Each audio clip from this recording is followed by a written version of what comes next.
My name is Mike Callahan. I'm a research physical scientist in the Astrobiology Analytical Laboratory at NASA Goddard Space Flight Center. We've discovered a variety of nucleobases and nucleobase analogs in meteorites. And what a nucleobase is it's a small molecule that's found in DNA and RNA, and these molecules are essential for all of life. And so our results show that these molecules are extraterrestrial in origin and the products of a chemical reaction occurring on the meteorite.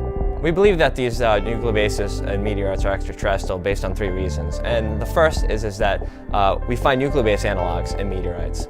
What a nucleobase analog is that it is a molecule that is structurally similar to the nucleobases you find in biology, but it's different, and that these structures are actually either rare or even absent on Earth. The second reason is that in addition to looking at meteorite samples, we also study terrestrial samples. So these meteorites are collected mostly in Antarctica, and one that's very famous called Murchison was collected in Australia. So we have soil samples from that Murchison area in Australia, and we've also had, we were lucky enough to get an ice sample from Antarctica where some of these meteorites were collected. And so when we look at these soil and ice samples in the laboratory, we don't see the same distribution of nucleobases. And with these nucleobase analogs, we don't see them at all in these terrestrial samples. The third reason why we think these nucleobases are extraterrestrial in meteorites is that in the laboratory, we study reactions of hydrogen cyanide. And when we extract these, the products from these hydrogen cyanide reactions, we also get nucleobases. And we actually get a similar suite of nucleobases to what's found in the meteorite.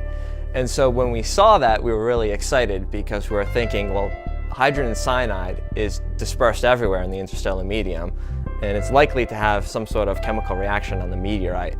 And so when we saw that, that really convinced us a lot that we're seeing something from a chemical reaction rather than some sort of biological contamination coming into the meteorite.